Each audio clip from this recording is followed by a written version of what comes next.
He filed for divorce laughing until my will clause stole his breath. Olivia Thompson stood in the soft glow of the morning sun filtering through her modest kitchen window, her fingers tracing the faded edges of a battered red recipe box perched on the counter. It wasn't just a box, it was a lifeline, an old friend that held her careful budget spreadsheets, forgotten grocery lists, and the occasional scribbled hopeful note. She tugged at the thick-rimmed glasses perched unevenly on her nose and adjusted the cozy cardigan she always wore, a garment as familiar as her own heartbeat. Working her way up, from sorting mail to assistant manager at the small-town insurance agency, Olivia had learned to blend into the background, often overlooked, especially by Greg, her husband. His presence filled the room like a shadow, boisterous, self-assured, and blind to the quiet strength in her. The dull scrape of shoes against the linoleum made Olivia turn. Greg was standing by the kitchen island, a smug grin tugging at his lips, holding out a manila envelope, the divorce papers. His eyes sparkled with cruel amusement as he dropped the documents near the red recipe box, barely sparing the pile of neatly folded receipts. "You'll land on your feet, Liv. Eventually," he said with an easy smirk, winking at his phone, which buzzed with messages from someone saved simply as C. Olivia's heart twisted, a cold wave of humiliation crashing down. The casualness of his laughter, the way he staged this moment, his triumph made her feel invisible. She crouched slightly, collecting the papers, her fingers brushing over a small yellow post-it she had stuck to the inside edge of one folder weeks ago. Update will before Friday, legal deadline. The note, small and almost insignificant, suddenly felt weighty, a fragile thread in the sudden storm of her unraveling world. She pressed it carefully in her palm, her gaze flickering to the window where the day moved on, indifferent and relentless. The kitchen, once her sanctuary, smelled faintly of stale coffee and cold determination. The red box beside the papers felt heavier somehow, a container of quiet resistance. Olivia took a breath, steadying herself. Greg's laughter echoed faintly in the walls as she folded the envelope back up, the post-it's message anchoring her just enough to keep the rising tension at bay. Something was off, something beneath Greg's smug certainty, and Olivia knew this was just the start. The polished floor of Greg's attorney's office gleamed under the fluorescent lights as Olivia stepped inside, gripping her purse strap like a lifeline. Greg had arrived early, already animated, pacing and speaking with a charismatic force that drew the attention of the legal staff clustered near the reception desk. His laugh loud and easy, full of confidence, like a man who thought the outcome was already written in stone. Olivia's stomach tightened as she followed him into the conference room, where the attorney, Bethany Ross, sat poised behind a desk cluttered with case files and a lukewarm cup of coffee. "I'm telling you," Greg declared, turning toward the small audience of paralegals and junior lawyers. "Once the papers are signed, that old craftsman on Elm is mine. Olivia won't hold a candle to keep it. Far too behind on savings, right?" His voice dripped with smug certainty, clearly relishing the scene he was creating.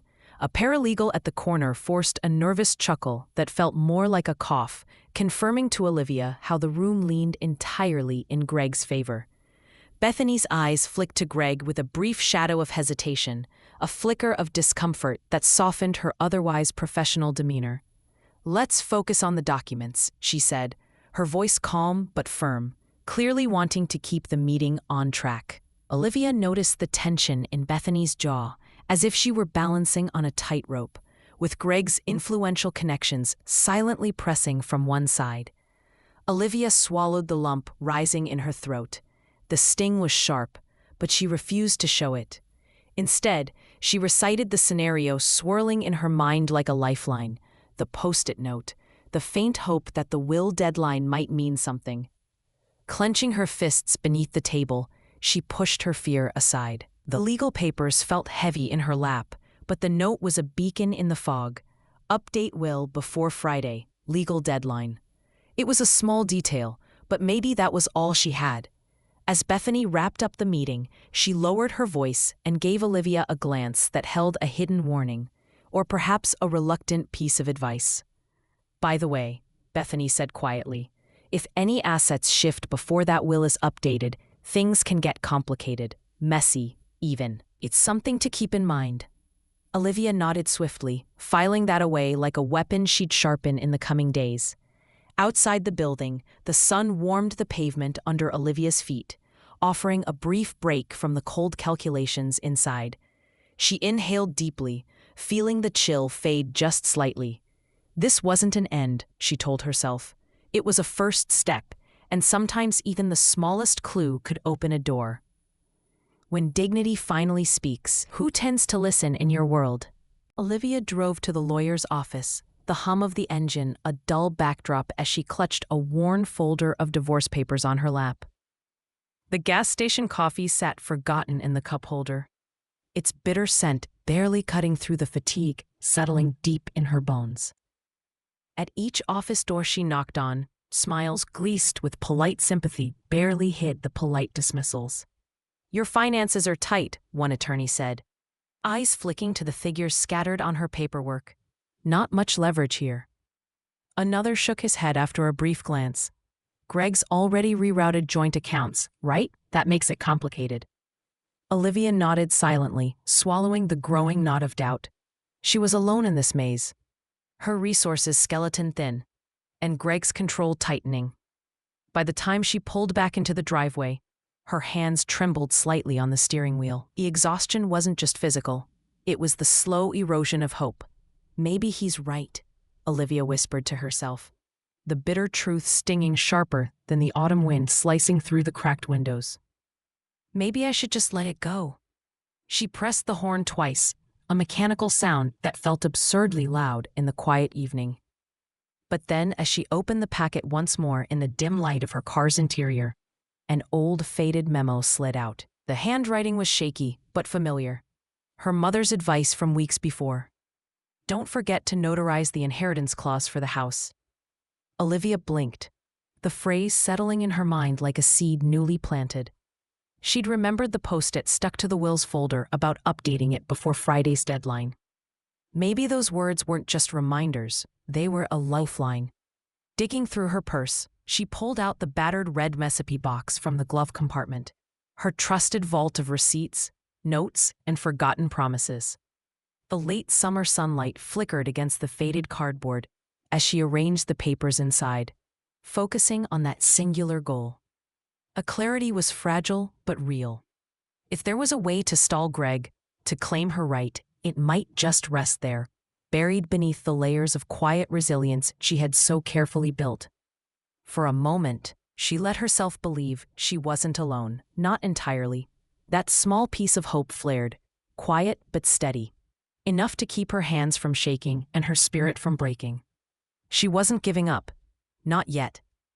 After all, the sharp edges of despair often revealed the first cracks in the walls of control. And through those cracks, light could find its way in. Thursday night wrapped the house in a heavy stillness that pressed against Olivia's skin like a cold breath. She walked barefoot through the living room, the floorboards creaking softly beneath her.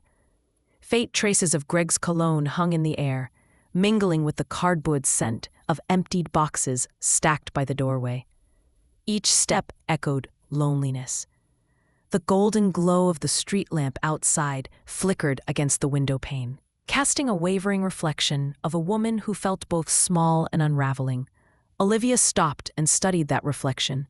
The glass held the weight of exhaustion and fear, a fragile figure lost within a space that was once home. The house felt different now, hollowed out by Greg's absence, yet filled with the ghosts of unspoken words and broken promises. Wrapping her arms around herself, Olivia moved toward the battered red recipe box resting on the kitchen counter, a relic of quieter days filled with thrift store bargains and careful budgeting. Her hands began to shake as she lifted the lid, fingers trembling as she pulled out jumbled receipts, faded coupons, and yellowed notes. Every item spilled onto the counter like fragments of a life she was desperate to reclaim. She sifted through the mess, her breath hitching as a cold resolve sharpened inside her. At the bottom lay a fragile envelope, its edges worn from handling. With a careful touch, she unfolded the paper inside, the original, signed, notarized copy of her late aunt's will. The document was crisp despite its age, every signature clear, the words unmistakable. The will specified that their Craftsman house could not be sold or transferred without both spouses' explicit consent, secured under a sunset clause that lasted until Friday at midnight.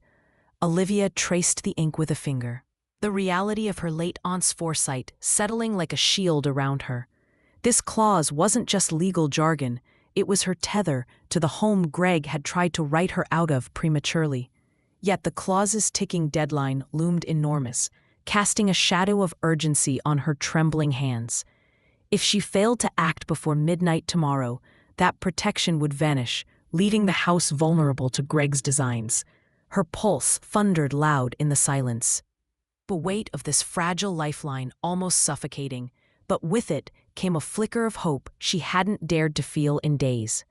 Olivia closed the envelope gently and drew a deep breath, grounding herself in the faint scent of old paper and fading cinnamon from the nearby candles. The room was no longer just an empty shell. It was also a battleground, and the promise inscribed within that will was quietly waiting to be wielded. As the clock hands in the hallway ticked relentlessly forward, Olivia stared out the window at the sleeping neighborhood, feeling the first stirrings of determination. This was the moment she could no longer afford to be invisible or defeated, not when an overlooked clause held the breath of justice, just within reach. If a moment like this ever hit close to home, I'd love to hear how you found your way forward. Olivia sat across from Bethany in the quiet corner of a coffee shop, the hum of conversations and clinking cups wrapping around them like a fragile bubble. The attorney's usual polished confidence seemed dimmed, her eyes flickering with a mix of hesitation and empathy as she folded the papers between them. "Look, I won't lie, this isn't going to be easy," Bethany whispered, glancing around before continuing. "Greg's circle has influence, and my firm counts on referrals from his friends. There's pressure to keep things simple and favorable for him." Olivia's fingers tightened around the worn folder containing the late aunt's will. "But if the will's original is notarized," Bethany said, her voice dropping further, "and that inheritance clause is still in effect, state law gives you real grounds to stall or contest any asset transfer. It's not just a technicality, it's a legal shield." Bethany produced the document, her pen tracing the sentence that mattered most. The sunset clause preventing the house from being sold or transferred without consent from both spouses, valid until midnight on Friday. "But you need to act fast," she warned. "A formal notice has to be filed before noon tomorrow. Missing that deadline means the clause expires, and you lose this leverage." A soft breeze drifted through the open window, carrying the muted sounds of city life outside, a mix of distant sirens, the murmur of cars, footsteps on pavement. Olivia closed her eyes briefly, feeling the weight of the moment pressing on her shoulders, the stakes higher than ever. "If I don't get this right," she murmured, "well, it's not just the house. It's everything." Bethany's fingers lingered on the paper, a flicker of doubt crossing her face. "I want to help you, but it's complicated. You're up against more than just legal hurdles. Greg's side isn't just playing hard. They've got friends who'd rather see this settled quietly. Still, this document gives you a fighting chance. Be precise. Be ready." Olivia nodded slowly, a mix of fear and fierce determination lighting her eyes. The risk was real and steep, but the chance was crystal clear. If she missed this, the door closed forever. But if she succeeded, she could claim the space where her life had been built. The battered red recipe box held more than receipts and faded coupons now. It held a promise.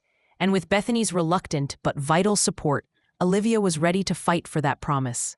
When dignity finally speaks, who tends to listen in your world? The morning sun filtered through the courthouse windows, casting long shadows across the polished floor, as Olivia stepped in, her vintage cardigan wrapping her in quiet confidence. In her hands, she clutched the worn folder containing the late aunt's will and all the supporting documents she'd painstakingly gathered, receipts, notarized copies, pages that bore witness to her fight for what was hers. The air smelled faintly of old wood and anticipation, a stark contrast to the pounding of her heart. Across the hall, Greg lounged with a boastful grin, arm draped casually over Cindy's shoulder. See, the coworker from his phone's glowing screen, now exposed in the harsh light of day. His laughter bounced off the courthouse walls, a sound meant to intimidate. But Olivia did not flinch. Her gaze met his, steady and unwavering. At the clerk's desk, Olivia laid the documents out methodically. Bethany, standing quietly at her side, folded her arms, eyes sharp and alert. The clerk's fingers traced the notarized sunset clause that forbade the transfer or sale of the house without mutual consent, this legal anchor defying Greg's plans. According to this, the clerk said, voice calm yet firm, the property cannot be sold or transferred until this estate clause is resolved. A flicker of surprise passed through the room. Whispers quieted, and the smug expressions that had lined Greg's camp shifted uneasily. Greg's face drained of color, his confident facade cracking under the weight of the law. His eyes darted between the clause and Olivia's resolute presence. The laughter that had once filled the hall vanished into a suffocating silence. Around them, the courthouse seemed to hold its breath. For the first time, this house, this symbol of stability Olivia had fought to protect, was no longer just a dream or a lost cause, but a shield against dismissal. Bethany's eyes met Olivia's with a subtle nod, an unspoken acknowledgement of the battle fought and won in these moments. Outside, the city's bustle pressed in, but inside, justice settled quietly like a held breath released. If dignity finally speaks, who tends to listen in your world? The mediation room hummed with a quiet tension as Olivia laid out every piece of evidence with steady hands. The original will, each notarized page carefully preserved, and documentation proving her rightful co-ownership of the Craftsman house. Across the polished table, Greg's confident smirk faltered for the first time. His usual swagger diminished in the face of unassailable facts. The mediator, a woman with sharp eyes and a measured voice, reviewed the documents meticulously, occasionally glancing up at Olivia with a flicker of respect. Miss Thompson, the mediator said softly, your case is clear.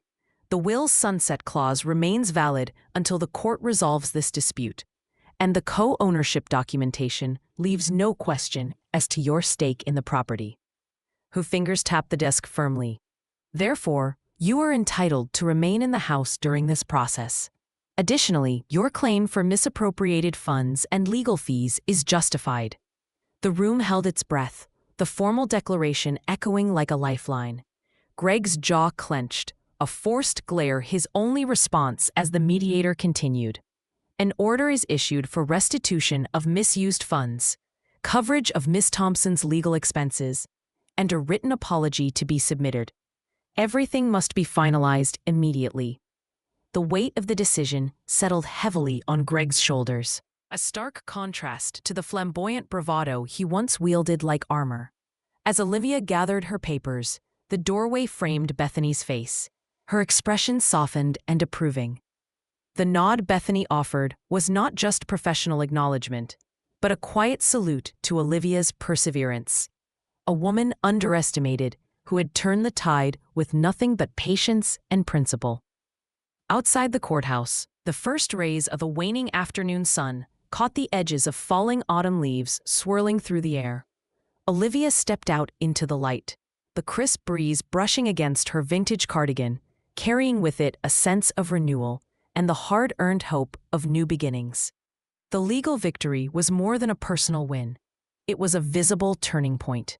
Justice, once elusive and distant, now rested clearly in Olivia's hands, a quiet but fierce testament to her unyielding spirit. Months after the courtroom victory, Olivia's home had slowly transformed from the cold shell of conflict into a haven of comfort and warmth. Boxes, once cluttered by the doorway, had been unpacked and neatly arranged, their contents weaving new stories into familiar spaces. Soft light spilled through freshly washed windows, casting patterns across walls painted a bold, inviting blue, a color Olivia chose to reflect her newfound strength and resolve. On the living room mantel sat the battered red recipe box, now polished and perched like a trophy. It was no longer just a container of bills and grocery lists, but a symbol of resilience. A reminder of battles fought quietly but fiercely, in paperwork and whispered encouragements, rather than loud confrontations. Olivia had begun hosting game nights again, her laughter mingling with friends who embraced her not for who she was expected to be, but for who she had become. She often found herself tracing the worn edges of the box, a simple, tangible echo of the journey she'd traveled. The lessons lingered in the quiet moments. Grit isn't born from grand gestures, but from small, steady acts that shape character over time. Kindness isn't weakness. It's the bridge that connects hardship with hope. And no one ever loses when they stay true to their inner worth, regardless of what others might think. One evening, as the sun settled low behind the trees, Olivia sat cross-legged on the floor, preparing another stack of documents. This time, for a community legal aid group she'd started volunteering with. Her hands moved with easy confidence, steady and sure. The recipe box sat open beside her, its contents rich with new memories, a testament to endurance beyond expectation. She looked up and smiled softly, knowing this was only the beginning. Life's chapters may close. But the story kept turning. The home wasn't just a place, it was a statement. Of justice, of empathy, of the quiet power found in holding on. If a moment like this ever hit close to home, I'd love to hear how you found your way forward. If this story resonated with you, please hit that subscribe button. See you in our next story.